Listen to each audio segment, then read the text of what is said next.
আসসালামু আলাইকুম সবাইকে। যারা দীর্ঘ বিরতির পর আজকে লাইভে এসেছি, বেশ কিছু বিষয় আমার কাছে মনে হয়েছে আপনাদের প্রতি আমার জবাবদিহিতা রয়েছে এবং সেই দায়বদ্ধতা থেকে আমার কাছে মনে হয়েছে সেই জিনিসগুলো আপনাদেরকে পরিষ্কার করা উচিত, যাতে করে আপনাদের যে সংশয়গুলো তৈরি হয়েছে, অনেকগুলো জিজ্ঞাসা তৈরি হয়েছে, অনেকগুলো প্রশ্ন আপনাদের তৈরি হয়েছে, সেই বিষয়গুলো যেন আমরা পরিষ্কার করতে পারি। সেই জায়গা থেকে আজকের এই লাইভে আসা। তো আপনারা যারা আমাদেরকে পার্লামেন্টে দেখছেন, আমরা পার্লামেন্টে বিরোধী দল হিসেবে আপনাদের প্রতিনিধিত্ব আমরা করছি। আপনারা দেখেছেন গত সপ্তাহটা অনেকটা ইভেন্টফুল একটা উইক ছিল, সেই উইকে আপনারা দেখেছেন সংসদ থেকে বিরোধী দলের ওয়াকআউট আপনারা দেখেছেন, সংসদে আপনারা দেখেছেন সংশোধনী বিতর্ক, সেখানে সংবিধান সংশোধনী বিতর্ক সেখানে হয়েছে। আপনারা দেখেছেন সেখানে বিভিন্ন এমপিরা বিভিন্ন সংস্কার নিয়ে সেখানে তারা তাদের আর্গুমেন্টগুলো সেখানে প্লেস করেছে। আপনারা দেখেছেন সেখানে অনেকগুলো অর্ডিন্যান্স সেখানে বিলে পরিণত করা হয়েছে, আইনে রূপান্তর করা হয়েছে।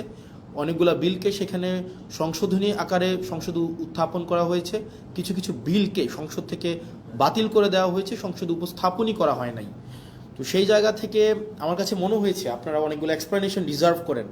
আপনারা যারা আমাদেরকে ভোট দিয়েছেন, আপনারা যারা চেয়েছেন আমরা যেন সংসদে যাই, আপনাদের প্রতিনিধিত্ব আমরা করি, আপনারা আপনাদের প্রতিনিধিত্বের জায়গা থেকে আপনারা অনেক জায়গায় আশাহত হয়েছেন, অনেক জায়গায় আপনারা আশা পেয়েছেন। সার্বিক বিষয়গুলো নিয়ে মনে হয়েছে যে আপনারা আমাদের কাছ থেকে কিছু এক্সপ্লেনেশন ডিজার্ভ করেন। সেই জায়গা থেকে চলেন, আমরা অনেকগুলো প্রশ্ন আছে, আমরা কেন বারবার ওয়াকআউট করেছি, বিরোধী দল কেন বারবার ওয়াকআউট করেছে, এটা আপনাদের একটা বড় ধরনের একটা প্রশ্ন। কেন আমরা সংসদে কথা বলি না, কেন অন্যান্য ট্রেজারি বেঞ্চের মন্ত্রীরা কথা বলার পরে আমরা কেন সেগুলোর বিরোধিতা আমরা করি না সংসদে দাঁড়িয়ে, সেটা আপনারা আমাদের কাছ থেকে জানতে চেয়েছেন। তৃতীয়ত, অর্ডিন্যান্সগুলো যেগুলো বাতিল করে দেওয়া হয়েছে, মূলত সেই অর্ডিন্যান্সগুলোতে কী ছিল সেটি আপনারা, আমার কাছে মনে হয় সেগুলো আপনারা ডিজার্ভ করেন আমাদের কাছ থেকে জানার জন্য। আমরা 3 নম্বর প্রশ্ন থেকে আসি যে অর্ডিন্যান্সগুলোতে মূলত আসলে কী ছিল। প্রথমে আসেন, আমরা শুরু করব যে অর্ডিন্যান্সটা নিয়ে, সেটা হচ্ছে জাতীয় যে পুলিশ কমিশনটা ছিল, পুলিশ কমিশনটা নিয়ে আমরা শুরু করি। দেখেন, এই সংসদে আমার কাছে মনে হয়েছে যেই কমিশনগুলোর সবচেয়ে বেশি দরকার ছিল তার মধ্যে অন্যতম একটা দরকারি একটা কমিশন ছিল পুলিশ সংস্কার কমিশন। দুঃখজনক বিষয় হচ্ছে এই কমিশনটা সংসদে উঠানোই হয় নাই, এই যে অর্ডিন্যান্সটা সংসদে উঠানোই হয় নাই। অর্থাৎ এটা আলোচনার জন্য এটার প্রয়োজন আছে কি না, বা এটা কতটা প্রয়োজন, জনগণের জন্য কতটা প্রয়োজন, এটা নিয়ে আলোচনা করার জন্য সংসদে উঠানোই হয় নাই। মানে পুলিশ এই অভ্যুত্থানের অন্যতম একটা স্টেক হোল্ডার, তাদের রোল কী ছিল সেটা নিয়ে আমাদের পরবর্তীতে কথাবার্তা আছে, কিন্তু অন্যতম একটা স্টেক হোল্ডার। আমরা পরবর্তী রাষ্ট্র ব্যবস্থাটা যদি জনবান্ধব করতে চাই তাহলে পুলিশের স্বাধীনতা না, পুলিশের সুরক্ষাটা আমাদের প্রয়োজন ছিল। কিন্তু দুঃখজনক বিষয় হচ্ছে সেটা নিয়ে এই সংসদে কোনো ধরনের কথা সরকারি দল বলতে দেয়নি। সরকারি দল এই অর্ডিন্যান্সটাকে জাস্ট ল্যাপস করে দিয়েছে। এবার আসেন এই সংস্কার কমিশনে কি ছিল আমাদের।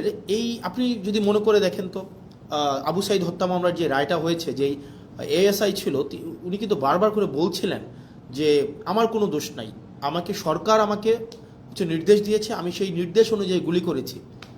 ঠিক সেটাই, পুলিশকে নির্দেশ দেওয়া হয়, সেই নির্দেশকে লফুল নাকি আনলফুল সেটাকে অ্যাসেস করা কিন্তু পুলিশের পক্ষে সেটা সম্ভব হয়ে ওঠে না। তো আমাদের যে পুলিশটা গড়ে উঠেছে, এই পুলিশ সম্পর্কে আমাদের যে ধারণা, সেই ধারণাটা কি, সে পুলিশ হচ্ছে খারাপ, পুলিশ ঘোষ খায়, পুলিশ হচ্ছে দুর্নীতিগ্রস্ত, পুলিশ হচ্ছে চাঁদাবাজ, পুলিশের জমি দখল করে, মানুষের সম্পদ দখল করে বাসা থেকে উঠাই নিয়ে যায়। অর্থাৎ জনগণ এবং পুলিশের সম্পর্কটা এরকম বিরোধের একটা সম্পর্ক। জনগণের বিরুদ্ধে পুলিশের যে একটা চিত্র আবহমান কাল থেকে প্রতিষ্ঠিত করা হয়েছে, এটা আসলে রাষ্ট্রের জন্য কোনো সুখকর নয়। পুলিশ কিন্তু জনগণের বিরুদ্ধে থাকার কথা ছিল না।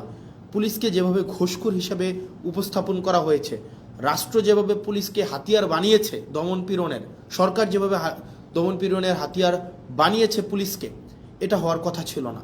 সেজন্য এই অভ্যুত্থানের পরে আমরা চেয়েছিলাম যে পুলিশকে একটা গুণগত সংস্কার হোক। কিভাবে গুণগত পুলিশের এই সংস্কারটা হোক, সেটা হচ্ছে আমরা চেয়েছিলাম পুলিশের যে একটা অভিযোগ আছে, আপনি দেখেন পুলিশের বর্তমান পরিস্থিতি, পুলিশ হচ্ছে, আমি ব্যক্তিগতভাবে মনে করি রাষ্ট্রের সবচেয়ে নিরীহ যদি রাষ্ট্রের কোনো অঙ্গ সংস্থা থাকে সেটা হচ্ছে পুলিশ। পুলিশকে মারতে বললে মারে, ছাড়তে বললে ছাড়ে, ধরতে বললে ধরে। পুলিশের এর বাইরে কিন্তু কিছু করার নাই। পুলিশকে যেই তার ঊর্ধ্বতন কর্মকর্তা যেই অর্ডার দেয়, সেটা লফুল হোক আর আনলফুল হোক, পুলিশ কিন্তু এটাকে বাস্তবায়ন করতে হয়। সেই জায়গা থেকে আমরা চেয়েছিলাম যে, এবং পুলিশের কিছু সমস্যা আছে। যেমন পুলিশের 1 নম্বর সমস্যা হচ্ছে পুলিশ সারাদিন ডিউটি করতে হয়, মানে অলমোস্ট 24/7 ডিউটি করতে হয়, তাকে ওভারটাইম দেওয়া হয় না। পুলিশ, আপনি যদি রাজারবাগ পুলিশ লাইনগুলোতে যান বা বাংলাদেশের থানাগুলোতে যান, আপনি গিয়ে দেখবেন পুলিশ যে ধরনের হচ্ছে অমানবিক জীবনযাপন করে, মানে পুলিশের যে অমানবিক জীবনযাপন, এটা মানে যেটা আনইমাজিনেবল, এই একটা অমানবিক জীবনের মধ্যে থেকে, এবং তার যে বেতন কাঠামো আছে সেটা নিয়ে কথা নাই বলি, তাকে ওভারটাইম দেওয়া হয় না, তাকে অলওয়েজ সিনিয়রদের যে অর্ডার, এটা আনলফুল হইলেও তাকে এটা বাস্তবায়ন করতে হয়, এবং তাকে এটা বাস্তবায়ন যদি না করে তাহলে তার পদায়ন, তার পদোন্নতি, তার হচ্ছে ট্রান্সফার, এই সবগুলোকে হচ্ছে আটকে দেওয়া হয়। এবং দুঃখজনক বিষয় হচ্ছে, পুলিশ যদি সরকারের কোনো ইচ্ছার বাইরে যায়, অন্যায্যভাবে সরকার একটা অন্যায্য একটা অর্ডার করছে, এটার বাইরে যদি পুলিশ যায়, তার চাকরি অলমোস্ট ইম্পসিবল হয়ে ওঠে।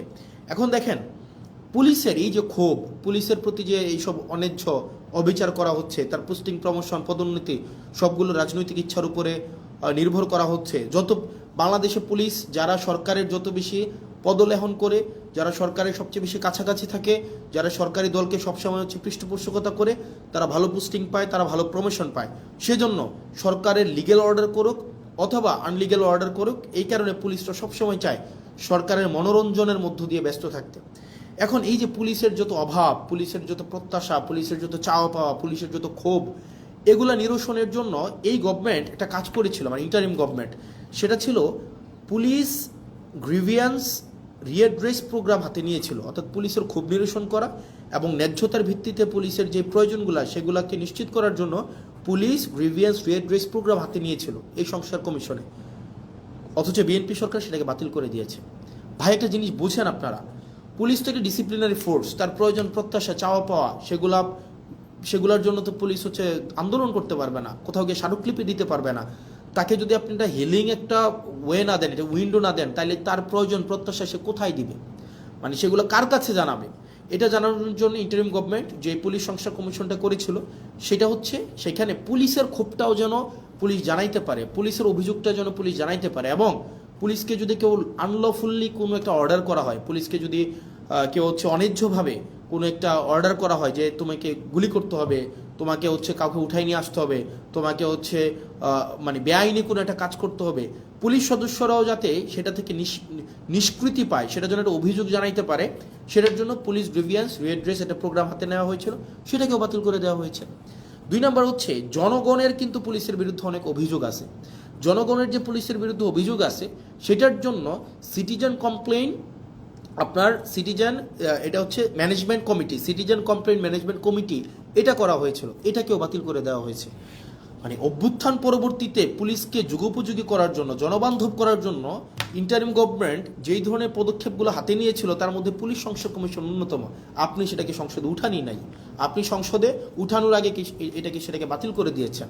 তো সেই জায়গা থেকে পুলিশের প্রতি, পুলিশকে যে রাজনীতি আবার করবে না, রাজনৈতিক হাতিয়ারে আবার পরিণত করবে না, পুলিশের যে উপরের যে পোস্টিংগুলো আছে, যেখানে প্রমোশনগুলো আছে, সেগুলোকে যে আবার রাজনীতিক করবে না, সেটার নিশ্চয়তা কিন্তু না। এবং সেটা খুবই দুঃখজনক, মানে সেটা খুবই দুঃখজনক।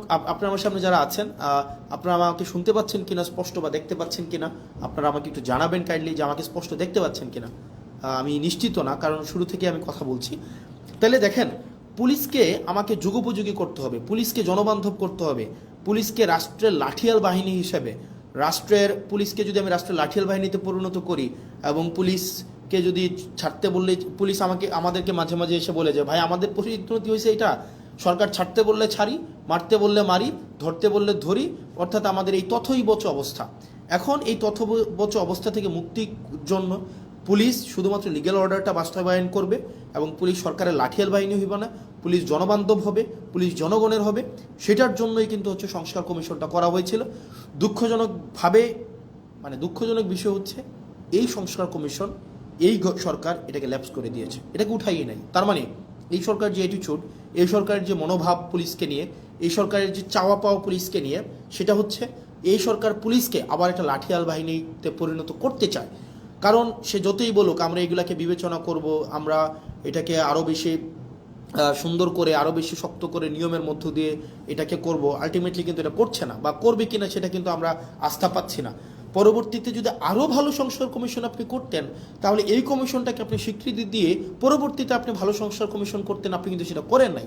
তার মানে পুলিশ সংস্কার কমিশনেরকে বাতিল করার মধ্য দিয়ে এই সরকারের মনোভাব কি বা কোন দিকে যাচ্ছে সেটা কিন্তু আমরা বুঝতে পারি। এরপর আসেন দ্বিতীয়ত মানবাধিকার কমিশন। মানবাধিকার কমিশনের যে বিষয়টা, সেটা হচ্ছে মানবাধিকার কমিশনের সাথে আমাদের, আমি সিম্পল ভাষায় বলছি, মানবাধিকার কমিশনের সাথে আপনার তিনটা বিষয় সম্পৃক্ত। এক, মানবাধিকার কমিশনের সাথে আপনার গুম কমিশন সম্পৃক্ত। আমাকে কি স্পষ্টভাবে শুনতে পাওয়া যাচ্ছে কিনা? স্পষ্টভাবে শুনতে পাওয়া যাচ্ছে আমাকে একটু? ইয়েস। তাহলে আমার তিনটা বিষয় আপনারা দেখেন, মানবাধিকার কমিশনের সাথে আপনার তিনটা বিষয় সম্পৃক্ত। একটা হচ্ছে গুম কমিশন এবং জুলাই যোদ্ধাদের যে ইন্ডিমনিটি দেওয়া হয়েছিল সেই কমিশনটা। আমি সিম্পল ভাষায় বলি মানবাধিকার কমিশনটা কী ছিল।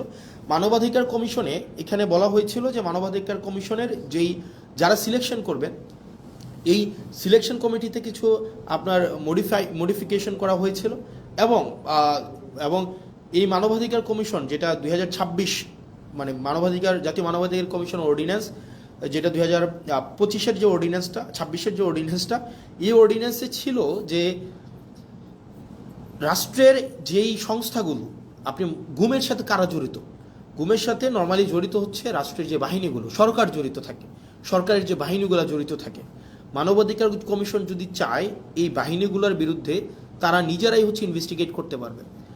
দুঃখজনকভাবে বিষয় হচ্ছে আপনার 2009 সালের মানবাধিকার কমিশনে যেটা হচ্ছে, সেখানে মানবাধিকার কমিশনের এই এখতিয়ার নাই। আপনি এই ইন্টারিম গভর্নমেন্ট যে মানবাধিকার কমিশন অধ্যাদেশ করেছেন সেটাকে বাতিল করে দিয়ে আপনি 2009 সালের মানবাধিকার কমিশন আবার আইনে নিয়ে গেলেন। 2009 সালের যে মানবাধিকার কমিশন আইন, এটা হচ্ছে নখদন্তহীন একটা আইন। এই আইনের কোনো ধরনের হচ্ছে, এই আইনটা শুধুমাত্র খাতা কলমে আছে, এটার কোনো বাস্তবায়ন নাই, এবং এটা সরকারের একটা দপ্তর। আপনি এটাকে মিনিস্ট্রির আন্ডারে নিয়ে আসলেন। মানবাধিকার কমিশনটাকে আপনি একটা মন্ত্রণালয়ের অধীনে নিয়ে আসলেন। মন্ত্রণালয়ের অধীনে কি যুক্তিতে নিয়ে আসলেন? মন্ত্রণালয়ের অধীনে নিয়ে আসলেন যদি মানবাধিকার কমিশনকে আমরা স্বতন্ত্র করে দেই, তাহলে এই মানবাধিকার কমিশন প্রপারলি ফাংশন করতে, এইটার জবাবদিহিতা নাকি আপনি নিশ্চিত করতে পারবেন না। ভাই, এই সরকারে অনেকগুলো অর্গানাইজেশন আছে যারা ইন্ডিপেন্ডেন্টলি ফাংশন করে।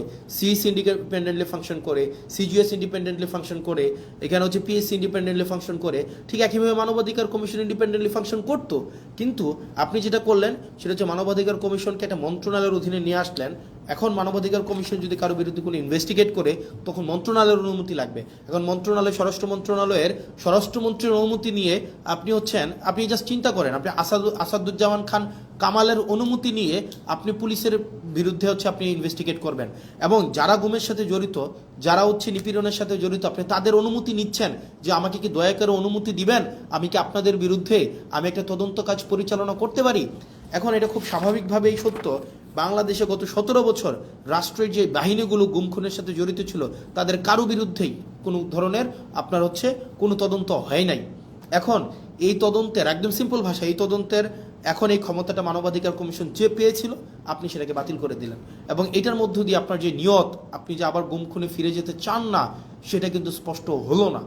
এবং এটা খুবই দুঃখজনক, আপনার এই মানবাধিকার কমিশন বাতিল করার মধ্য দিয়ে আপনি দুইটা কমিশনকে আপনি হচ্ছেন অর্নামেন্টাল করে ফেলেছেন, ফাংশনাল আর থাকে নাই। একটা হচ্ছে গুম কমিশন, আর হচ্ছে জুলাই ইন্ডিমনিটির যেই বিষয়টা, এটাকে আপনি হচ্ছেন অর্নামেন্টাল করে ফেলেছেন। এই দুইটা অর্ডিন্যান্স কিন্তু মানবাধিকার কমিশনের সাথে সম্পৃক্ত। তো সেই জায়গা থেকে আপনার এই সরকারের যে উদ্দেশ্য সেটা কিন্তু প্রশ্নবিদ্ধ। তৃতীয়ত, সুপ্রিম কোর্টের সচিবালয় অধ্যাদেশটাকে আপনি বাতিল করে দিলেন। এটাকে আপনি আবার নিয়ে আসলেন আইন মন্ত্রণালয়ের অধীনে। আপনি বলছেন যে বিচার বিভাগকে আপনি পৃথকীকরণ করবেন, বিচার বিভাগকে আপনি স্বাধীন করবেন, কিন্তু সেটাকে আবার আইন মন্ত্রণালয়ের অধীনে আপনি রাখলেন। এবং এই সরকার, অন্তর্বর্তীকালীন সরকার যতগুলো ভালো কাজ করেছিল এবং যতগুলো কাজ ওয়াইডলি সেলিব্রেটেড হয়েছিল, তার মধ্যে কিন্তু এই সুপ্রিম কোর্টের সচিবালয়ের অধ্যাদেশটা অন্যতম। কারণ একটি বিচারক, খেয়াল করেন, একটা বিচারক যদি নির্মোহভাবে অবজেক্টিভভাবে তার বিচার কার্য পরিচালনা করতে চায়, তাকে আপনি অবশ্যই তাকে সুযোগ দিতে হবে। এখন একটা বিচারকের পোস্টিং, প্রমোশন, পদোন্নতি সবগুলো যদি আপনার আইন মন্ত্রণালয়ের উপরে নির্ভর করে, রাজনৈতিক সদিচ্ছার উপরে নির্ভর করে, তখন দেখা যাবে কোনো রাজনৈতিক কোনো বিবাদে যখন বিচারক কোনো একটা রায় দিবেন, সেই রায় যদি সরকারের পছন্দ না হয়, আপনি তাকে সোজা খাগড়াছড়ি পোস্টিং করে দিলেন, বান্দরবনে পোস্টিং করে দিলেন, এবং তাকে আপনি আলাদা বাজেট দিচ্ছেন না তার বিচার কার্যের যে সচিবালয় পরিচালনা করার জন্য। সেই জায়গা থেকে আপনি একটা মন্ত্রণালয়ের অধীনে রেখে, আইন মন্ত্রণালয়ের অধীনে রেখে আপনি কখনোই স্বাধীন, অবজেক্টিভ, বস্তুনিষ্ঠ, নিরপেক্ষ বিচার কার্য, বিচার বিভাগ আপনি কখনোই এনশিওর করতে পারবেন না। সেজন্য অন্তর্বর্তীকালীন সরকার এই বিচার বিভাগকে পৃথকীকরণ করেছিল, বিচার বিভাগকে এম্পাওয়ার করেছিল, এবং বিচার বিভাগ যেন সে তার নিজস্ব সচিবালয়ের মধ্য দিয়ে তার কার্যক্রম পরিচালনা করতে পারে সেটার ব্যবস্থা নিয়েছিল। কিন্তু বিএনপি এসে কী করলো, সেটাকেও বাতিল করে দিল। মানে এটা ইটস ভেরি আনফর্চুনেট। মানে আপনি এই ধরনের একটা প্রোগ্রেসিভ মুভকে আপনি বন্ধ করে দিয়ে আবার আপনি পিছনের দিকে হাঁটা শুরু করলেন। বিচার বিভাগকে আবার আইন মন্ত্রণালয়ের অধীনে নিয়ে আসলেন, আইনমন্ত্রীর অধীনে নিয়ে আসলেন। আইনমন্ত্রীর ইচ্ছা, সদিচ্ছার উপরে পোস্টিং, প্রমোশন, পদোন্নতি সব কিছু নির্ভর করবে। আইনমন্ত্রী সংসদে দাঁড়িয়ে খুব সুন্দর করে বললেন যে উনার নাকি এই ধরনের ক্ষমতা নাই। মাননীয় আইনমন্ত্রী, আপনি যতই সুন্দর করে বলেন না কেন আপনার এই ক্ষমতা নাই, কিন্তু এই জিনিসগুলো, পোস্টিং, পদোন্নতি, এই বিষয়গুলো কিন্তু আপনার ইচ্ছাতেই হয়ে থাকে, আইনমন্ত্রীর ইচ্ছাতেই হয়ে থাকে, এবং এটা হচ্ছে রেওয়াজ। আপনারা আমাদেরকে রেওয়াজ এবং নিয়মের বারবার যেই ধরনের লিস্ট, বারবার যেই ধরনের আপনারা আমাদেরকে সবক দেন, এই সবকের সেটা অংশ। এবং এটার মধ্য দিয়ে আবার আইন বিভাগকে রাজনীতিকীকরণ করা, বিচার বিভাগকে আবার রাজনীতিকীকরণ করা হইল। আবার সেখানে জাস্টিস মানিকের মতো আমরা বিচারক পাইতে যাচ্ছি, আবার ওবায়দুল হকের মতো আমরা বিচারক পাইতে যাচ্ছি, যেখানে আপনার রাজনৈতিক সদিচ্ছার উপরে বিচার কার্য পরিচালনা করা হবে, এবং সেটি আমাদের জন্য খুবই দুঃখজনক, এবং সেটা রাষ্ট্রের জন্য একটা ব্যাকওয়ার্ড মুভ। তারপর পরবর্তীতে যেই কমিশনটাকে, যেই সরকারি মুভকে বা আমাদের অগ্রগতিকে একদম নষ্ট করে দেওয়া হয়েছে, সেটা আমাদের পরবর্তীতে স্থানীয় সরকার রিলেটেড অর্ডিন্যান্স ছিল। অর্থাৎ আগে এই ইন্টারিম গভর্নমেন্ট আসার পরে ওনারা একটা কাজ করেছিলেন, সেটা যে বিশেষ পরিস্থিতিতে, যেহেতু আপনারা জানেন যে বিগত 3-4টা নির্বাচন, সেই নির্বাচনগুলো স্থানীয় সরকারে সেগুলো স্বচ্ছ, নিরপেক্ষ, বস্তুনিষ্ঠ নির্বাচন হয় নাই, অংশগ্রহণমূলক নির্বাচন হয় নাই। একপাক্ষিকভাবে সেই নির্বাচনগুলোতে আওয়ামী লীগের কর্তা ব্যক্তিরাই সেখানে নির্বাচিত হয়ে স্থানীয় সরকারগুলোকে দখল করেছিল, মেম্বার, চেয়ারম্যান, মেয়র, কাউন্সিলর। এই কারণে অভ্যুত্থান পরবর্তী সময়ে আপনার ইন্টারিম গভর্নমেন্ট এসে তাদেরকে সরিয়ে দিয়ে আপনার এখানে একটা বিশেষ পরিস্থিতিতে একটা অর্ডিন্যান্স করে যে এই স্থানীয় সরকারের নির্বাচিতদেরকে চাইলে সরকার বাদ দিতে পারে, এটা বিশেষ পরিস্থিতিতে। এখন অভ্যুত্থান পরবর্তীতে একটা বিশেষ পরিস্থিতিতে একটা অর্ডিন্যান্স আপনি স্থানীয় সরকারের তাদেরকে বাতিল করে দেওয়ার জন্য আপনি করলেন, কিন্তু আপনি বিএনপি, আপনি নির্বাচিত সরকার এসে এই অর্ডিন্যান্সটাকে আপনি আইনে পরিণত করলেন। কিভাবে আইনে পরিণত করলেন? আপনি এখন এই গভর্নমেন্ট, এটার ফলাফলটা কি হয়েছে? এটার ফলাফলটা হয়েছে, এখন ধরে একটা নির্বাচনের মধ্য দিয়ে কেউ চেয়ারম্যান হলো, কেউ মেয়র হলো, কেউ কাউন্সিলর হলো।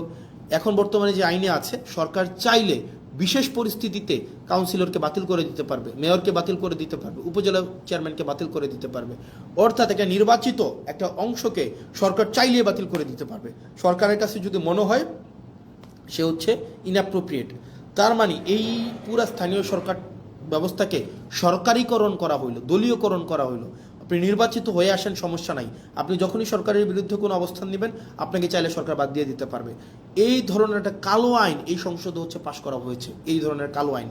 তার মানে মানবাধিকার কমিশন, পুলিশ সংস্কার কমিশন, গুম কমিশন, সুপ্রিম কোর্টের সচিবালয় অধ্যাদেশ, স্থানীয় সরকার রিলেটেড যে বিষয়গুলো রয়েছে, এইখানে বিএনপি যে অবস্থানটা নিয়েছে, এই অবস্থানটা জনগণের বিরুদ্ধে একটা অবস্থান, গণতন্ত্রের বিরুদ্ধে একটা অবস্থান, মানুষের জন আকাঙ্ক্ষার বিরুদ্ধে একটা অবস্থান।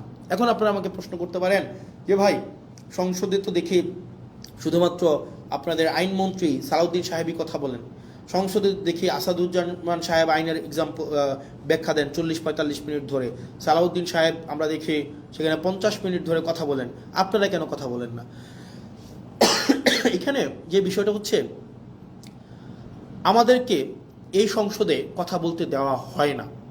আমি একটা এক্সাম্পল দিই, যেমন আপনার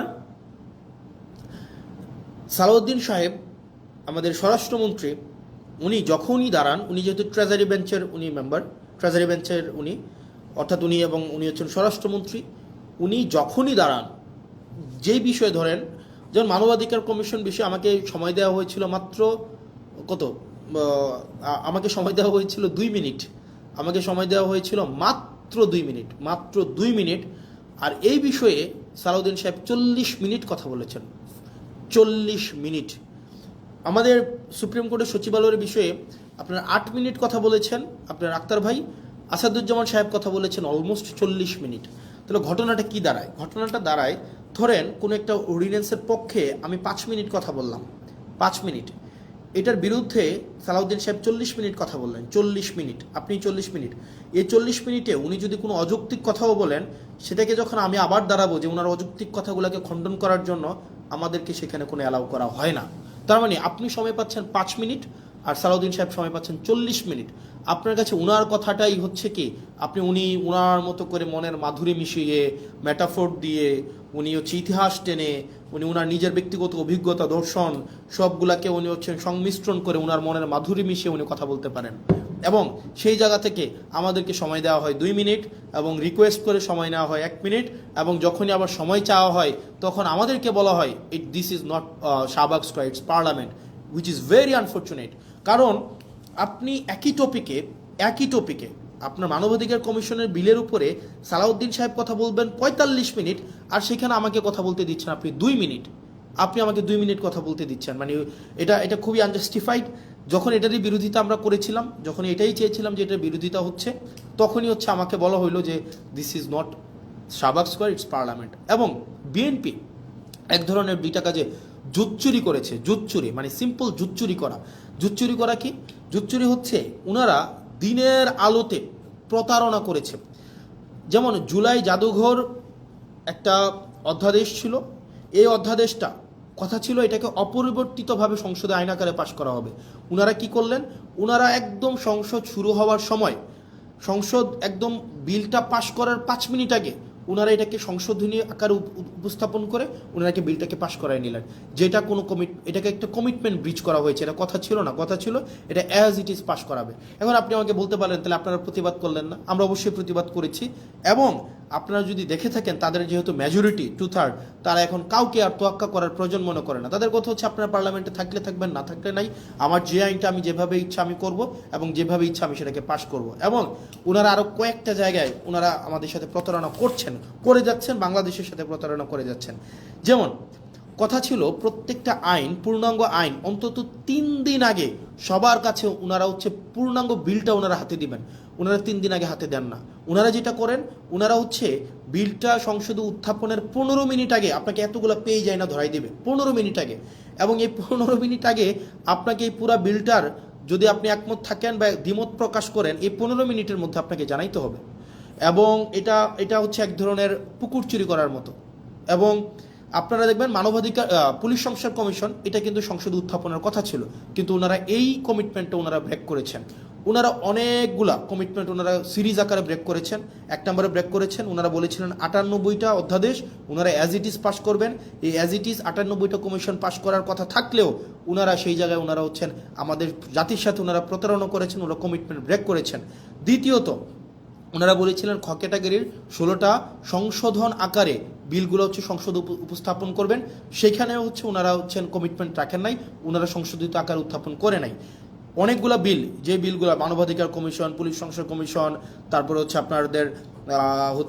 আপনার গুম অধ্যাদেশ, এই বিষয়গুলো বলেছিলেন ওনারা এই সংসদে আলোচনার জন্য ওনারা হচ্ছেন নিয়ে আসবেন, সেখানেও সবগুলা বিল ওনারা নিয়ে আসেন নাই। এখন ওনারা যেহেতু মেজরিটি, ওনারা যা ইচ্ছা তা করতে পারেন। যেমন ওনারা অ্যাসালমকে গতকাল দেখলেন, মানে বাংলাদেশের জন্য আরেকটা কালো, মানে একটা দিন, কালো দিনটা ওনারা দেখেন। অ্যাসালম, আমি সংসদে প্রশ্ন করেছিলাম বাংলাদেশের শীর্ষ 20টা ঋণখেলাপি প্রতিষ্ঠানের তালিকা দেওয়ার জন্য। তো আমির খসরু সাহেব আপনার হচ্ছে ফিনান্স মিনিস্টার, উনি 20টা ঋণখেলাপির তালিকা আমাদেরকে দিয়েছেন, সংসদে সেটা আছেন। এই 20টার মধ্যে 9টাই হচ্ছে অ্যাসালমের প্রতিষ্ঠান। এই অ্যাসালম ইসলামী ব্যাংক থেকে 82,000 কোটি টাকা শুধু ইসলামী ব্যাংক থেকে ওনারা হচ্ছে ঋণখেলাপি করেছে। 82,000 কোটি টাকা ইসলামী ব্যাংক থেকে নিয়ে গিয়েছে অ্যাসালম। আপনার ইন্টারিম গভর্নমেন্ট যখন আসলো, ইন্টারিম গভর্নমেন্টের আপনার হচ্ছে যিনি গভর্নর ছিলেন, এই গভর্নর কি করলেন, এই ব্যাংকগুলোকে বাঁচানোর জন্য 36,000 কোটি টাকা রিফিল করলেন, যেন এই ব্যাংকগুলো জনগণকে এই টাকাটা দিতে পারে এবং ব্যাংকগুলোকে যেন বাঁচানো যায়। 36,000 কোটি টাকা, 36,000 CR। এখন যেটা হয়েছে, গতকাল একটা ব্যাংক অর্ডার পাস করাই নিলেন মেজরিটির বড়াই দিয়ে। এই ব্যাংক অর্ডারে কি আছে? অর্ডারে আছে আপনার আগের যারা মালিক ছিল, যারা ব্যাংকগুলোকে চুরি নষ্ট করেছে, যারা ব্যাংকগুলোকে একদম মানে ধ্বংস করে দিয়েছে বাংলাদেশের অর্থনীতিকে আওয়ামী লীগের সময়, এবং এই ব্যাংকগুলোকে চুরি করে টাকাগুলোকে বিদেশে নিয়ে গিয়েছে, এই ইন্টারিম গভর্নমেন্ট একটা স্ট্রিক্ট আইন করেছিল তাদেরকে কোনোভাবে এই ব্যাংকে ফেরত আনা যাবে না, এই মালিকদেরকে আর ব্যাংক তুলে দেওয়া হবে না। কারণ ভাই তারা ব্যাংকগুলোকে নষ্ট করে দিয়ে জনগণের টাকাগুলোকে বিদেশে পাচার করে দিয়েছে, এই মালিকদের হাতে আর ব্যাংক তুলে দেওয়া যাবে না। অথচ গতকাল সরকার একটা আইন করলো, সেই আইনটা হচ্ছে কি?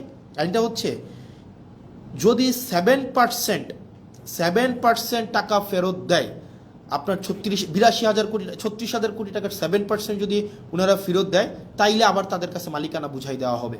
তাহলে চিন্তা করেন, তার মানে আপনি টাকা 82,000 কোটি টাকা মারলেন, এখন সরকার এই ব্যাংকগুলোকে বাঁচানোর জন্য আবার 36,000 কোটি টাকা দিল, এখন আপনি মাত্র 7% টাকা ফেরত দিয়ে, তার মানে হচ্ছে 2,500-3,000 কোটি টাকা ফেরত দিয়ে আপনি আবার মালিকানা পেয়ে যাবেন। তার মানে আপনি চুরির সময় চুরি করলেন, চুরি করার সময়, মানে এটা সিম্পল, এটা বোঝানো হচ্ছে যেমন যদি বলতে যাই, আপনার একটা দোকান আছে, এই দোকানে 1 লক্ষ টাকা ছিল, আপনার এই 1 লক্ষ টাকার পুঁজিটাকে পুঁজিটাকে বিক্রি করে দিলেন, একদম আপনার লাভ তো করলেন না, পুঁজিটাকে বিক্রি করে দিলেন, 1 লক্ষ টাকাই আপনি বিক্রি করে দিলেন, নিজের মতো করে খরচ করে ফেললেন, এই 1 লক্ষ টাকা সরাই নিলেন। তখন কি করলো সরকার, আপনার দোকানটা যেন টিকে থাকে, কাস্টমার যেন অ্যাটলিস্ট দোকানে আসতে পারে, দোকানটা যেন টিকে থাকে, সরকার আবার 50,000 টাকা ফেরত দিল, যে তোমাকে দিল যে ভাই তুমি দোকানটাকে কোনো রকমের টিকায় রাখো। সরকার আপনাকে ফেরত দিল এবং বলল কি, আগের যে মালিক যে 1 লক্ষ টাকা নিয়ে পালাই গেছে, তাকে কোনোভাবেই আর এই দোকানের মালিকানা বুঝাই দেওয়া হবে না। এখন এই সরকার কি করলো, এই সরকার আসার পরে ওই মালিককে আবার এখন সুযোগ দিল যে তুমি যদি মাত্র 7% টাকা ফেরত দাও, মাত্র 7,000 টাকা ফেরত দাও, তাইলে তোমাকে আবার মালিকানা বুঝাই দেওয়া হবে। তার মানে ওই দোকানদার 1 লক্ষ টাকাও খাইছে, পরবর্তীতে সরকারের 50,000 টাকাও পাইছে, এখন মাত্র 7,000 টাকা ফেরত দিয়ে সে এখন এই দোকানের মালিকানা বুঝে পাইবে। মানে এত মানে মানে অযৌক্তিক, অবিবেচনা প্রসূত কোনো সিদ্ধান্ত হইতে পারে, মানে বিএনপি থেকে আমরা পাইতে পারি, মানে এটা কোনোভাবেই গ্রহণযোগ্য ছিল না। তার মানে আপনি 1.5 লক্ষ টাকা, মানে 1 লক্ষ টাকা তো এটা আপনি নিয়েই গেলেন জনগণ থেকে, সরকার আবার আপনাকে 50,000 টাকা দিল এটাকে বাঁচিয়ে রাখার জন্য, এখন মাত্র আপনি 7,000 টাকা ফেরত দিয়ে আপনি এই ব্যাংকের মালিকানা বুঝে পাবেন। সরকার এই ধরনের একটা কালো আইন করলো, কাকে খুশি করার জন্য? অ্যাসালমকে খুশি করার জন্য। কাকে খুশি করার জন্য? রাষ্ট্রের মাফিয়াদেরকে খুশি করার জন্য, যেটা বিএনপি থেকে খুবই আনঅ্যাকসেপ্টেবল একটা হচ্ছে মুভ। এই অ্যাটিটিউডটা যদি অব্যাহত থাকে, আপনি দেখেন বিএনপির যিনি HPM honourable prime minister Tarique Zia, ওনার মুভমেন্টগুলো যদি আপনি দেখেন, ওনার মুভমেন্ট হচ্ছে আপনি দেখবেন খুবই অ্যাকোমোডেটিভ, মানে খুবই অ্যাকোমোডেটিভ। আপনি দেখবেন খুবই সুন্দর পেয়ার স্টান করতেছে, এই প্রোগ্রামে যাচ্ছে ওই প্রোগ্রামে যাচ্ছে, খুবই ডিসেন্ট এবং হচ্ছে ইনক্লুসিভ একটা মুভ দিচ্ছে।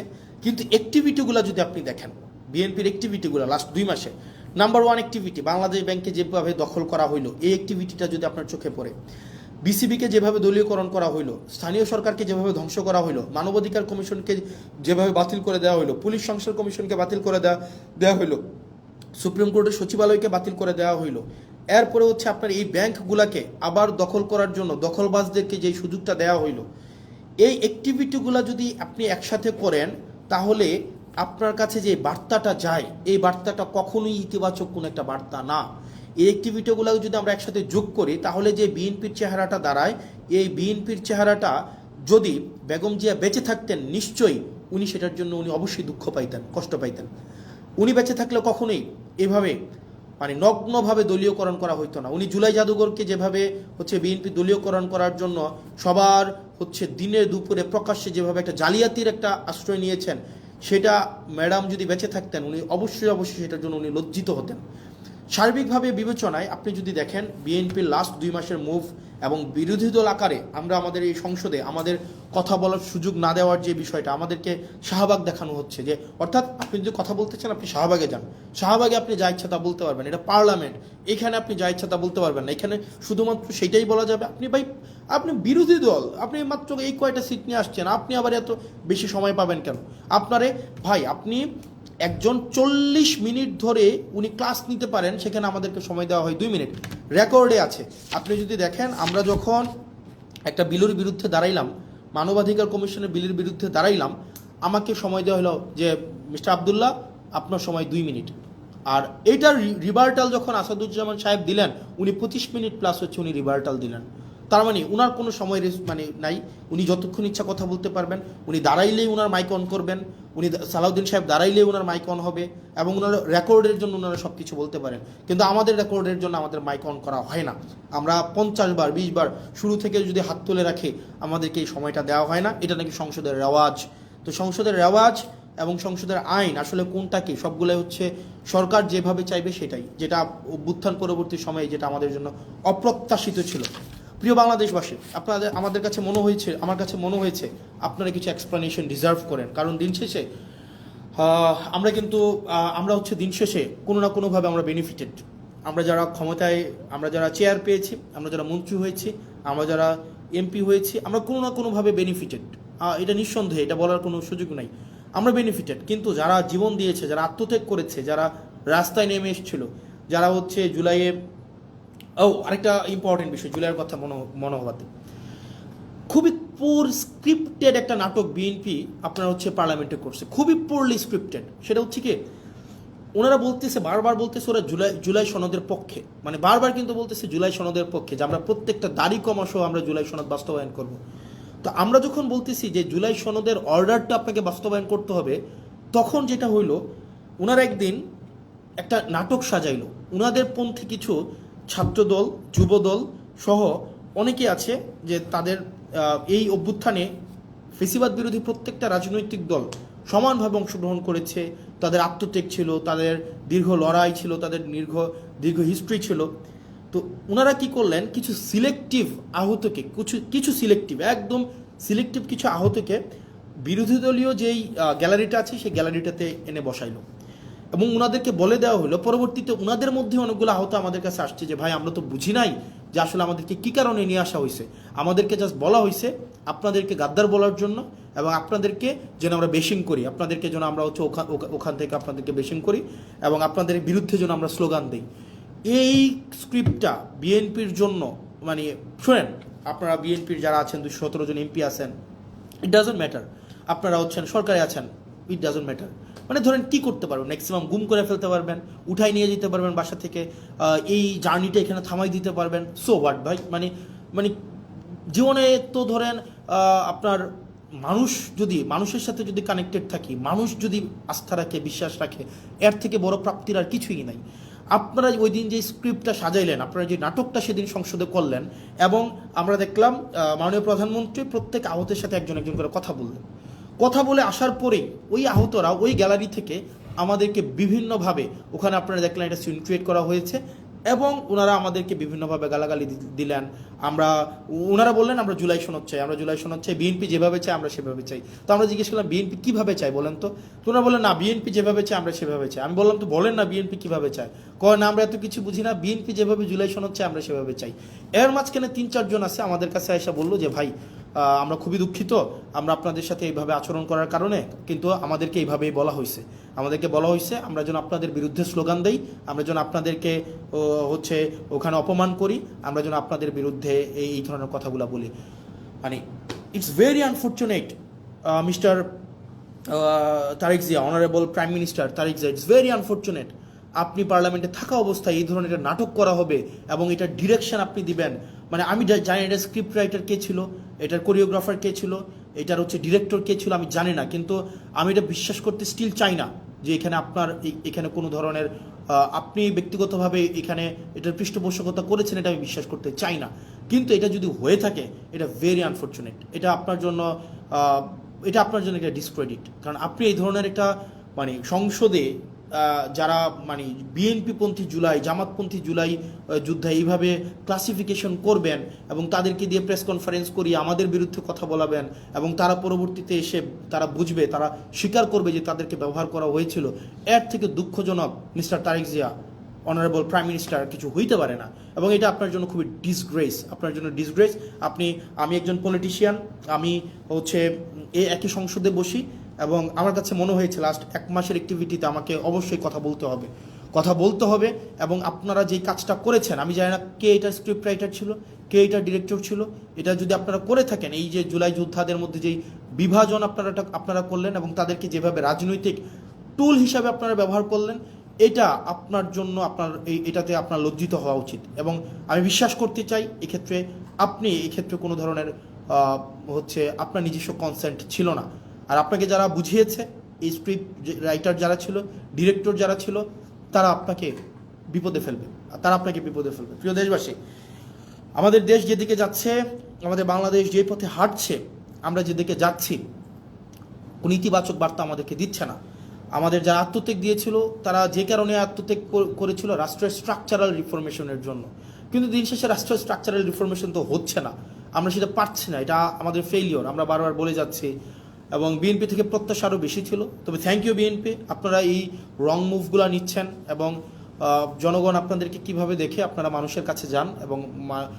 এবং আপনারা যে মনে রাখবেন, বয়স আমার মাত্র 27 বছর 7 মাস, ছোটো মুখে অনেক বড় কথা বলছি। আপনারা সংখ্যাগরিষ্ঠতার যে একটা আত্মতুষ্টিতে আপনারা ভুগছেন, আত্মবিশ্বাসী হওয়াটা ভালো, কিন্তু আত্মতুষ্ট আপনারা যেভাবে হচ্ছেন যে আপনারা যা ইচ্ছা তা করতে পারবেন এই সংখ্যাগরিষ্ঠতার 2/3 মেজরিটির এই বড়াই দিয়ে, মনে রাখবেন সংখ্যাগরিষ্ঠতা কখনোই ভালো কিছু নিয়ে আসে নাই। আপনার 96-তে, আপনার 91-তে সংখ্যাগরিষ্ঠতা ছিল, আর at the end of the day রাষ্ট্রের সংকটের দিকে আপনারা নিয়ে গিয়েছিলেন। 2001-এ যখন আপনারা সরকার গঠন করলেন, তখন আপনারা হচ্ছেন সংকটের দিকে নিয়ে গিয়েছেন। রাষ্ট্র, সরকার, জনগণ আপনাদেরকে সুযোগ দিয়েছিল আপনারা আবার ইতিহাসের ইতিবাচক একটা অংশের পার্ট হওয়ার, কিন্তু দুঃখজনক বিষয় আপনারা সেটা হন নাই। এবং আমাদের অনেক এমপিও আছে, বিএনপির মন্ত্রীদেরকে আসলে রাগাইতে চায় না, মনে করে যে এলাকার বাজেট টাজেট বন্ধ করে দিবে, উন্নয়ন কার্যক্রম বন্ধ করে দিবে, তাদের সাথে আসলে সম্পর্ক নষ্ট করে কী লাভ, আবার সম্পর্ক ভালো রেখেও কী লাভ। যেটা সত্য সেটা বলতে হবে। আমার এলাকার বাজেট বন্ধ করে দিবেন, দেন। আমার এলাকার উন্নয়ন কার্যক্রম বন্ধ করে দিবেন, দেন। পুলিশ আমাকে সহায়তা না করার জন্য আপনারা ফোন দিয়ে বলে দিবেন পুলিশ যেন আমাকে সহায়তা না করে, দেন। আপনি এডমিনকে, প্রশাসনকে বলে দিবেন হাসনাতের এলাকায় হাসনাতকে সহায়তা করিয়েন না, দেন, সমস্যা নাই। দিন শেষে আমি এটা বিশ্বাস করি, বাংলাদেশের জনগণ আমাদের পক্ষে আছে, দেবিদ্বারবাসী আমার পক্ষে আছে। এবং আমার বরাদ্দ বন্ধ করে দেওয়া, আমার এলাকার পুলিশকে আপনারা ফোন দিয়ে বলে দিবেন আমাকে যেন হেল্প না করে, কোনো সমস্যা নেই। আপনি ধরেন এটা যদি মনে করেন আপনার এই ক্ষমতাটা স্থায়ী, এটা সবসময় থেকে যাবে, এটা মানে এটা কোনোভাবেই সম্ভব না। মানে আপনারা আমাকে অসহযোগিতা করেন, ওয়েলকাম। দেবিদ্বারবাসী জানে, দেবিদ্বারবাসী এমনি 17 বছর ধরে বঞ্চিত ছিল, হয়তো আর কিছুদিন থাকবে। আপনারা আমার হয়তো উন্নয়ন কার্যক্রম আটকাই দিবেন, আমার বিভিন্ন কাজ আটকাই দিবেন, পুলিশ হয়তো আমাকে অসহযোগিতা করবে, অ্যাডমিনিস্ট্রেশন আমাকে হয়তো অসহযোগিতা করবে, কিন্তু সত্য বলা থেকে আমাকে বিরত রাখতে পারবে না। সংসদে একটা চেয়ার তো কী হয়েছে ভাই, একটা লাইফে, একটা জীবনে, মানে 2টা ডাল ভাত খায় বেঁচে থাকলেই তো হয়েছে, এর বেশি তো কোনো কিছুর দরকার নাই। মানে মাইরা ফেলবেন, ফাইন, মাইরা ফেললে একটা মহৎ কোনো কিছুর জন্য মৃত্যু, একটা স্বাভাবিক একটা বিছানায় পড়ে মৃত্যু, দুইটা তো সেম না। একটা মহৎ কিছুর জন্য মৃত্যু, আমি নিজেই তো আত্মতুষ্টিতে থাকবো যে না, একটা মহৎ কিছুর জন্য মারা গিয়েছে বা মেরে ফেলা হয়েছে, সো হোয়াট। পরিবার, ব্যক্তিগত স্বার্থ, ব্যক্তিগত চাহিদা সব কিছুর ঊর্ধ্বে উঠে এই বাংলাদেশের দলের ঊর্ধ্বে উঠে বাংলাদেশের স্বার্থ আমাদের প্রয়োজন আছে। বিএনপির আপনারা যারা আছেন, সরকারের আপনারা যারা আছেন, শুধু তো সরকারের বিএনপি নাই, সরকারের গণ অধিকার পরিষদ আছে, সরকারের রাষ্ট্র সংস্কার আছে, আন্দোলনের সাকিব ভাই আছেন। আপনারা যে চুপ করে থাকেন, এগুলো বাংলাদেশকে খুব দুঃখ দেয়, বাংলাদেশের মানুষকে খুব দুঃখ দেয়। যারা জুলাই রাস্তায় নেমে আসছিল, এই জুলাই যারা রাস্তায় নেমে আসছিল, তারা আমাদেরকে এমপি বানানোর জন্য রাস্তায় নেমে আসে নাই, তারা রাষ্ট্র সংস্কারের জন্য আসছিল। দুঃখজনক বিষয়, আপনারা কার প্ররোচনায়, কার কথায় বা কিভাবে আপনারা একটা ব্যাকওয়ার্ড মুভ নিয়েছেন, সেটা আমাদেরকে অনেক বেশি আমাদেরকে কষ্ট দেয়। প্রিয় বাংলাদেশবাসী, আমরা আবার আমাদেরকে এই বিষয়গুলোকে আপনারা আমলে নেবেন। আমাদের যে প্রয়োজন, রাষ্ট্রের কাঠামোগত যে পরিবর্তনগুলো, আমাদের রাষ্ট্রের কাঠামোগত পরিবর্তনগুলোকে আমাদের অবশ্যই নিয়ে আসতে হবে। মানে নো ম্যাটার হোয়াট, কে বাধা দিচ্ছে, কিভাবে বাধা দিচ্ছে, আমাদেরকে রাষ্ট্র কাঠামোর পরিবর্তন না হওয়া পর্যন্ত আমাদের এই লড়াই চালাই যেতে হবে। কিন্তু অত্যন্ত দুঃখজনক বিষয়, দেখেন, মানে এটা আমাদের জন্য খুবই দুঃখজনক। আন্দোলনের সময় দেখা যায় নিম্নবর্ণের মানুষগুলা, নিম্নবর্গের রাজনৈতিক কর্মীরা রাস্তায় এসে জীবন দেয়, ব্যবসায়ীরা তখন এসে টাকা পয়সা দেয়, আন্দোলনের পরে দেখা যায় হচ্ছে রাজনীতিবিদরা আবার ব্যবসায়ীদের সাথে হাত মিলায়, রাজনীতিবিদরা তাদের পদ পদবি পায়, যেমন আমরা পেয়েছি। আমি নিজেকে সেখান থেকে আলাদা করছি না, কিন্তু দিন শেষে জনগণ কিছুই পায় না। মানে আমরা জনগণের জন্য আসলে কি করতেছি? সবগুলা করতেছি দলের জন্য, সবগুলা করতেছি ব্যক্তির জন্য, সবগুলা করতেছি নিজের জন্য। মানে এই পিপলটা কোথায়? পিপল তো আমাদের মধ্যে নাই, মানে আমাদের মধ্যে তো পিপল নাই। মানে আমরা জনগণের জন্য তো কিছু করতেছি না। যারা কোনো কিছু না পাওয়ার জন্য রাস্তায় নেমে আসছিল, যে এই ছেলেটা, আপনাদের মনে আছে জুলাইতে একটা ছেলে মাথার মধ্যে একটা কড়াই বেঁধে পিছনে এইচএসসির এডমিট কার্ডটা বেঁধে রাস্তায় নেমে আসছিল, এই পোলাপয়েন্টগুলো কেন আসছিল রাস্তায় বলেন তো? যে মেয়েটা একটা আপনার হচ্ছে ক্রিকেট ব্যাট হচ্ছে কাঁধ ভেঙে স্কুল ব্যাগে নিয়ে যাচ্ছিল, তার ভাইকে মেরে ফেলতেছে বলে, বা হচ্ছে রাষ্ট্র কাঠামোর এই যে নষ্ট হয়ে গেছে বলে, ওই মেয়েগুলা কি পাইছে? তাদের কাছে আসলে আমরা কি জবাব দিব? যে মায়েরা রাস্তার মধ্যে নেমে আসছিল, তাদের কাছে আসলে আমরা কি জবাব দিব? আমি খুব দুঃখ পাই এই সংসদ, যে সংসদে ইলিয়াস আলীর ওয়াইফ বসে আছে, যে সংসদে হুম্মাম কাদের বসে আছে, যে সংসদে আরমান বসে আছে, সেই সংসদে আপনার গুম অধ্যাদেশ বাতিল করে দেয়, সেই সংসদে মানবাধিকার কমিশন বাতিল করে দেয়। আমরা কিচ্ছু করতে পারলাম না। যেই সংসদে প্রত্যেকটা মানুষ সাফারার, সেই সংসদে আজকে এই সাফারারগুলাই অনেকটা অপ্রেশরের ভূমিকায় অবতীর্ণ হতে যাচ্ছে। আমি বিশ্বাস করতে চাই না এটা। তো দিন শেষে আসলে জনগণ কিছুই পায় নাই, জনগণ সবসময় টুল হিসাবে ব্যবহার করা হয়। তাদেরকে কাজে লাগাইয়া যারা ক্ষমতায় থাকে তাদের ক্ষমতাকে ইলাস্ট্রেট করতে চায়। তো প্রিয় বাংলাদেশবাসী, আমরা আমরা আমরা সরি, আমরা পারছি না। তবে এর মানে এই না যে আমরা হাল ছেড়ে দেব। আমরা আমাদের শেষটা দিয়ে, আমরা আমাদের জায়গা থেকে আমাদের চূড়ান্ত ত্যাগ যদি করতে হয়, সেই ত্যাগের বিনিময় হইল আমাদের এই স্ট্রাকচারাল রিফরমেশনগুলোতে আমরা কোনোভাবেই কম্প্রোমাইজ করব না। আপনারা একবার ভাবেন তো, আপনারা এখন যারা আমাকে দেখছেন এই পাশে, যারা কেউ আমাকে দেখছেন, কেউ আমাকে শুনছেন, কেউ আমাকে গালাগালি করছেন, আপনারা যারা গালাগালি করছেন তারা সহ আপনাদের সবাইকে একটা প্রশ্ন। 2024 সালে বা 2023 সালে রাষ্ট্র সংস্কারের এই প্রস্তাবনাগুলো যদি শেখ হাসিনা দিত, যে এই ধরনের একটা মানবাধিকার কমিশন করা হবে, এই ধরনের একটা পুলিশ সংস্কার কমিশন করা হবে, এই ধরনের একটা হচ্ছে বিচার বিভাগ পৃথকীকরণ, সুপ্রিম কোর্টের সচিবালয় পৃথকীকরণের একটা কমিশন করা হবে, 2023 সাল বা 24 সালে দিত এই ধরনের প্রস্তাব, আপনারা বলেন তো বিএনপি এটার বিরোধিতা করতো? বিএনপি এটার বিরোধিতা করতো না। বিএনপি এগুলোকে লুফে নিত, এই রাষ্ট্র কাঠামোর এই প্রস্তাবটাকে বিএনপি লুফে নিত। তার মানে বিরোধী দলে থাকতে মানবাধিকার আরাম, সরকারি দলে আসলে সেটা হয়ে যায় হারাম। বিরোধী দলে থাকলে পুলিশের স্বাধীনতা চাওয়া আরাম, সরকারি দলে আসলে পুলিশের সুরক্ষা এবং স্বাধীনতা চাওয়া হয়ে যায় হারাম। বিরোধী দলে থাকলে বিচার বিভাগের স্বাধীনতায় রাস্তা গরম করতে দেখা যায়, কিন্তু সরকার গঠন করার পরে আর এই হচ্ছে আপনার বিচার বিভাগের স্বাধীনতা তখন হয়ে যায় হারাম। এই যে দ্বিচারিতা, চেয়ার পরিবর্তনের সাথে সাথে, ঋতু পরিবর্তনের সাথে সাথে, দিক পরিবর্তনের সাথে সাথে এই যে দ্বিচারিতা আপনাদেরকে জনগণ বিচ্ছিন্ন অবশ্যই করবে। প্রিয় দেশবাসী, আমরা আমাদের জায়গা থেকে প্রত্যেকটা মানুষ, আমি বিশ্বাস করতে চাই আমাদেরকে আর এই যে ধরেন ওই যে একটা কথা আছে না, ভূগোল বুঝায়া আমাদেরকে জনগণ বিরোধী কোনো ধরনের কর্মসূচি করে ফেলবে সরকার, এই সরকারি এই সুযোগ আমরা দিব না। জীবন চলে গেলে জীবন দিব, যান চলে গেলে যান দিব, কিন্তু রাষ্ট্রবিরোধী, সরকারি বিরোধী মানে কোনো ধরনের কোনো কার্যক্রম করতে দেব না। রাষ্ট্রবিরোধী, জনগণ বিরোধী। অনেকেই বলেন যে ভাই আপনি যেভাবে কথা বলতেছেন, এই যে একজন বলতেছে আপনাকে তো সরকার ফান্ড বন্ধ করে দিবে, দেখ সো হোয়াট, মানে আমি কি সরকারের পা চাটবো নাকি? মানে মন্ত্রীর সাথে সম্পর্ক রাখবো একটা অনিচ্ছ সুবিধা পাওয়ার জন্য, সংসদে দাঁড়ায় একটা ন্যায় কথা বলা থেকে বিরত রাখবো নাকি? ভাই মানে আমার জবাবদিহিতা হচ্ছে মানুষের কাছে, মন্ত্রীর কাছে না। মন্ত্রী এই বছর আছে, আরেক বছর থাকবে না, এই টার্ম আছে, আরেক টার্ম থাকবে না, কিন্তু জনগণ সবসময় থাকবে। সুতরাং যদি আপনি আমাকে বলেন যে সত্য বলা থেকে বিরত রাখার জন্য, শুধুমাত্র বরাদ্দ পাওয়ার জন্য, ফান্ড পাওয়ার জন্য, সত্য বলার থেকে বিরত রাখার জন্য আমি যদি এখনই এই কম্প্রোমাইজ করি, পরবর্তীতে আরও বড় কিছু পাওয়ার জন্য আমি বিভিন্নভাবে আমার জীবনটা কম্প্রোমাইজের মধ্য দিয়েই যাবে।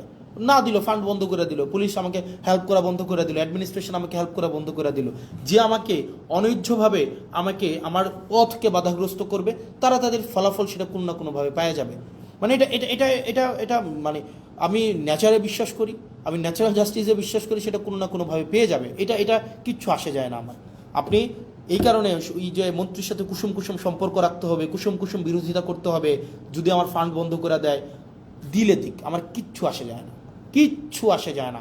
কিন্তু যেটা সত্য, সত্যটাই আমাকে বলতে হবে, যেটা মিথ্যা, মিথ্যাটা আমাকে প্রকাশ করতে হবে।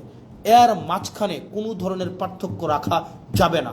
পুলিশ আমাকে সহযোগিতা করলেও আমার কিচ্ছু আসে যায় না, প্রশাসন আমাকে সহযোগিতা করলেও কিচ্ছু আসে যায় না, সরকার আমাকে সহযোগিতা করলেও আমাকে কিচ্ছু আসে যায় না, আমার হচ্ছে মন্ত্রীরা আমার বিরোধিতা করলেও আমার কিচ্ছু আসে যায় না, মন্ত্রী আমার ফান্ড বন্ধ করে দিলেও আমার কিচ্ছু আসে যায় না, সচিবরা আমাকে অসহযোগিতা করলেও কিচ্ছু আসে যায় না।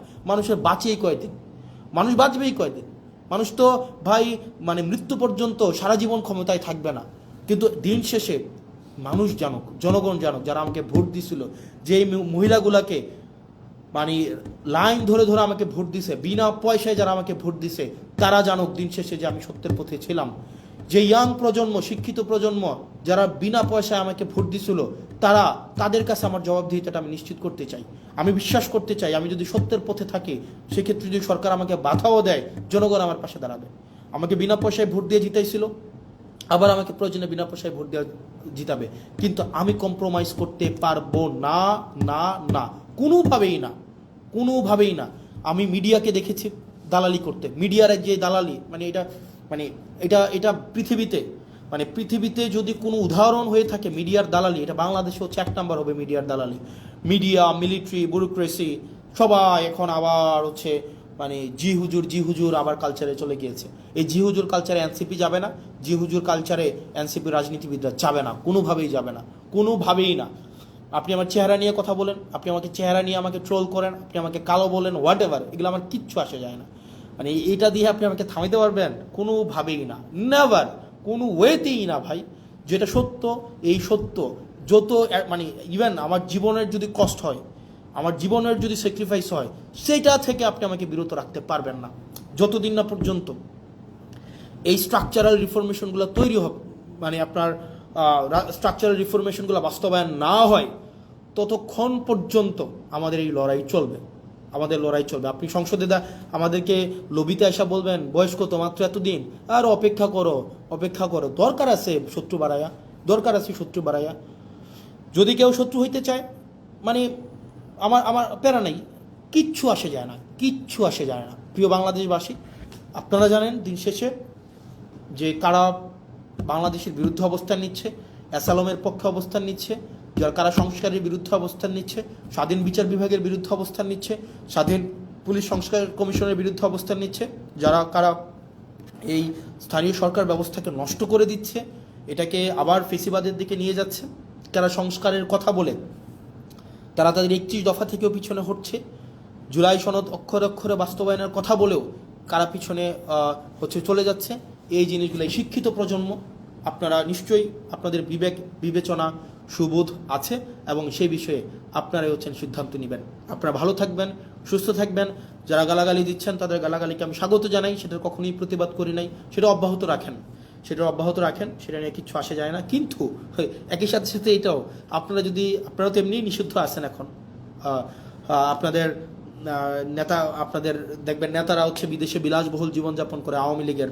আপনারা যারা রাস্তায় এসে 30 সেকেন্ডের একটা স্লোগান দিয়ে দৌড় মারেন হচ্ছে আপনার আলোক গতিতে, আপনাদের নেতারা হচ্ছে বিদেশে বসে বসে জন্মদিন পালন করে, বড় হচ্ছে গাড়িতে ঘোরাঘুরি করে, বিভিন্ন বড় বড় শপিং মলে হচ্ছে শপিং করে। তো নেতার পা আপনারা যারা চাটেন, আপনার নেতার পা চাটার আগে একবার ভাইবেন আপনারা কাদের পা চাটতেছেন। আবার যখন যদি আপনার হচ্ছে এই পা চাইটা কোনো লাভ নাই রে ভাই, এই পা চাইটা লাভ আছে। আপনি দেশে হচ্ছে পুলিশের দৌড় খাবেন, আপনাকে জনগণ পিটাবে, আপনাকে রাজনৈতিক দলগুলো আপনাকে দৌড়ের উপরে রাখবে, আর আপনার নেতারা বিদেশে আরাম আয়েশের জীবন কাটাবে। আপনি হচ্ছেন এদিকে হচ্ছে বুড়িগঙ্গার তীরে হচ্ছে জীবনযাপন করবেন, 200 টাকা ভাড়ায় বাসায় থাকবেন অন্ধকার গরমের মধ্যে, আর আপনার নেতা ট্যাম্পসের মধ্যে অথবা দুবাইয়ের হচ্ছে নদীর মধ্যে ইয়ট নিয়ে ঘুরে ঘুরে বেড়াবে এবং সেখানে হচ্ছে উনি জন্মদিন পালন করবে। তো এই বিষয়গুলো একটু মাথায় রাখেন যে কার পিছনে যাচ্ছেন এবং হচ্ছে কাদের জন্য রাজনীতি করছেন। আর আপনারা যারা অনেকে আছেন নেতার পা চাটেন, নেতার পিছনে পিছনে নেতার পা চেটে জীবনটাকে ধ্বংস করে দিচ্ছেন, এই এখন নেতার পা চাটতেছেন, কিছুদিন পরে নেতার ছেলের পা চাটতে হবে, এখন চাটতেছেন নেতার পা, নেতার পা চেটে কোনো লাভ হয় নাই, এরপরে চাটবেন নেতার ছেলে। নেতার ছেলে সবসময় নেতাই হবে। আর দিন শেষে আপনারা যারা চাটার উপরে থাকেন, চাটাচাটি যাদের হচ্ছে কর্ম, চাটাচাটি যাদের হচ্ছে জীবিকা, চাটাচাটি ছাড়া যাদের মনস্তত্ত্বের মধ্যে স্বাধীনতা নাই, যারা মানসিকভাবে স্বাধীন না, যারা মানসিকভাবে হচ্ছে মানে চাটামিকে যারা জীবিকা হিসাবে নিয়েছেন, দিন শেষে আপনাদের চাটতেই হবে। এখন কিছু আগে চেটেছেন নেতার বাবাকে, এখন চাটতেছেন নেতাকে, কিছুদিন পরে চাটবেন নেতার ছেলেকে। এটাই হচ্ছে আপনাদের নিয়তি।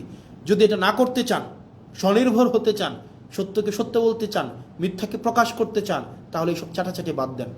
দল আপনাকে ভাত দিবে না। আপনার ঘরে যদি ওষুধ না থাকে, আপনার মায়ের যদি ওষুধ না থাকে, নেতা এসে সে ওষুধ কিনে দিয়ে যাবে না। দিন শেষে আপনি করবেন গুলিস্তানে মার্কেট, আর নেতা যাবে দুবাই মার্কেট করতে। আপনি ছুটিতে যাবেন হচ্ছে ওই যে চানখারপুল, আপনার নেতায় যাবে লিভারপুল। তো সেই জায়গা থেকে এই নেতার পা চাটাচিটি করে লাভ নাই। এই পা চাটাচিটিটা বন্ধ করেন। নেতা যাই করে সবই যে ঠিক করে, ব্যাপারটা এমন না। নেতাকে নির্মোহভাবে ক্রিটিক্যালি নেতাকে অবজার্ভ করেন, ক্রিটিক্যালি নেতাকে ক্রিটিক করেন, এবং নেতাকে আপনি সব কিছুর ঊর্ধ্বে রাখার যে এক ধরনের আমাদের মনস্তত্ত্ব তৈরি হয়েছে, সেটা থেকে নিজেরা নিষ্কৃতি পান। আপনারা ভালো থাকেন, সুস্থ থাকেন, এবং আপনাদের সাথে দেখা হবে যতদিন পর্যন্ত আপনাদের সমর্থন আমাদের সাথে আছে, আপনাদের প্রত্যাশা আমাদেরকে ঘিরে তৈরি হচ্ছে, যতদিন পর্যন্ত সেটা থাকবে, আপনাদের জন্য আমরা কথা বলে যাব। আপনারা ভালো থাকেন। আসসালামু আলাইকুম রহমতুল্লাহি ওয়া বারাকাতুহু।